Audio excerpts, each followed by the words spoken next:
Hello friends, আপনারা সবাই কেমন আছেন? আশা করি আপনারা সবাই ভালো আছেন। আমার চ্যানেল সুস্মিতাজ ফুড জাংশনে আপনাদের সবাইকে স্বাগত জানাই।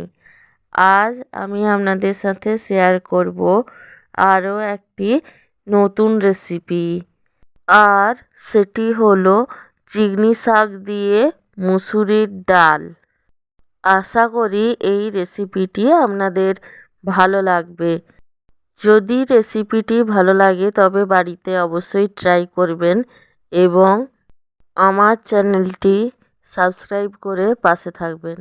চিকনি শাক দিয়ে মুসুরির ডাল বানানোর জন্য আমি উপকরণ হিসেবে নিয়েছি চিকনি শাক। আপনারা এই চিকনি শাককে অন্য কী নামে ডাকেন সেটা কমেন্ট করে জানাবেন। এই রান্নাটা করার জন্য চিকনি শাক ছাড়াও নিয়েছি মুসুরির ডাল, আর নিয়েছি আলু এবং বেগুন, যেগুলো আমি একই শেপে কেটে নিয়েছি। এছাড়াও আমি উপকরণ হিসেবে নিয়েছি একটি তেজপাতা, দুটো শুকনো লঙ্কা, হলুদ গুঁড়ো, পেঁয়াজ কুচি, 5 ফোড়ন, আদা বাটা, মশলা বড়ি এবং স্বাদ অনুযায়ী নুন। চিকনি শাক দিয়ে মুসুরির ডাল বানানোর জন্য প্রথমে আমি ডালটা সেদ্ধ করে নেব। তার জন্য ওভেনে কড়াই বসিয়ে দেব। কড়াইয়ের মধ্যে দিয়ে দেব পরিমাণ মতন জল। জলটা যখন ঈষৎ উষ্ণ হবে তখন আমি ডালটা ভালোভাবে ধুয়ে জলের মধ্যে দিয়ে দেব। ডাল যখন হাফ সেদ্ধ হয়ে যাবে তখন আমি এর মধ্যে দিয়ে দেব আগে থেকে কেটে রাখা আলু এবং বেগুন। ডালে আলু বেগুন দেওয়ার পর আমি ডালসহ আলু বেগুন ভালোভাবে সেদ্ধ করে নেব। ডাল এবং আলু বেগুন যখন ভালোভাবে সেদ্ধ হয়ে যাবে তখন আমি এর মধ্যে দিয়ে দেব স্বাদ অনুযায়ী নুন এবং হলুদ গুঁড়ো। ডালে নুন এবং হলুদ গুঁড়ো দেওয়ার পর আমি ডাল, আলু এবং বেগুনটাকে ভালোভাবে ঘেঁটে নেব। আপনারা চাইলে ডাল, আলু, বেগুন একসাথে প্রেসার কুকারেও সেদ্ধ করতে পারেন। ডালটা ভালোভাবে ঘাঁটা হয়ে গেলে আমি ডালের মধ্যে দিয়ে দেব পরিমাণ মতন জল। জল দেওয়ার পর আমি ডালটাকে ভালোভাবে নেড়েচেড়ে নেব। তারপর এর মধ্যে আমি দিয়ে দেব চিকনি শাক। ডালে চিকনি শাক দেওয়ার পর ডালটাকে আমি সামান্য নেড়েচেড়ে নেব।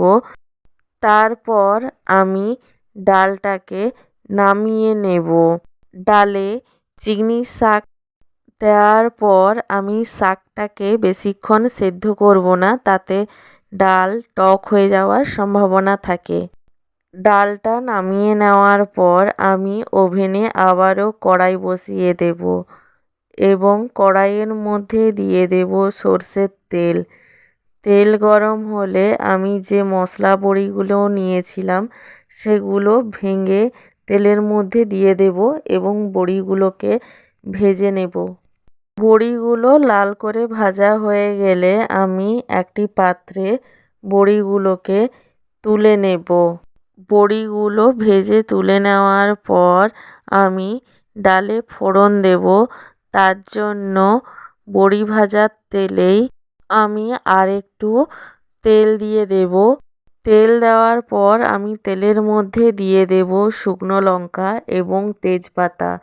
তারপর তেলের মধ্যে দিয়ে দেব 5 ফোড়ন। 5 ফোড়নটা ভালোভাবে ভাজা হয়ে গেলে আমি তেলের মধ্যে দিয়ে দেব পেঁয়াজ কুচি। পেঁয়াজটা ভালোভাবে ভাজা হয়ে গেলে আমি দিয়ে দেব আদা বাটা।